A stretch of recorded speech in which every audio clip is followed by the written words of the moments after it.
Hello everybody, my name's Sean White and here are some things you should know about offshore winds. So offshore winds affect your ability to paddle in a huge range of environments, whether you're paddling on lakes, on the locks, on estuaries or canals, on the ocean or rivers, wherever it is, whatever body of water you're paddling on, an offshore wind could affect you. An offshore wind makes it really tough to paddle back to the land. So an offshore wind is blowing off of the land. So wherever you are, if you're on the land and the wind is blowing from the land out to the body of water, that will be an offshore wind. On lots of locations, you might be lucky enough to find either a flag or a windsock or something else that will give you reference to the wind's direction. But if you're not sure, best thing to do is to ask an expert, either a local operator or someone with really good quality local knowledge. It's really hard to tell the severity of an offshore wind when you're actually stood on the land. So the best thing is to just not take any chances.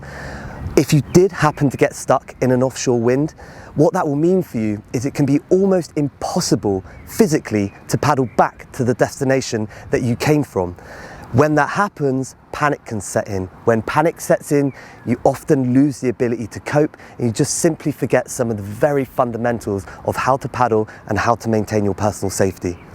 To maintain your personal safety and your ability to cope with whatever the water sports you're engaged with, make sure that you've checked the weather.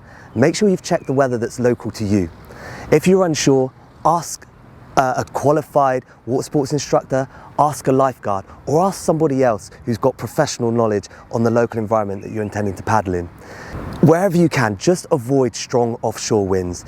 If you don't know what your ability is to cope, just avoid them. Simple as that. Make sure you always wear your buoyancy aid and make sure you take some form of communication, a mobile phone in a waterproof case, something like that. Just always make sure someone knows where you're paddling, what time you intend on coming back. Paddle sports are the most incredible way to engage with the environment. Not only is it great for your physical health, but obviously your mental health too. What isn't amazing about being out there, gliding around whatever body of water you choose to paddle on? But what is really important is that you do it within the parameters of your own personal safety. Safety is personal, it's not a one-size-fits-all. Take care of yourself, take care of everyone else, and enjoy paddle sports to the fullest.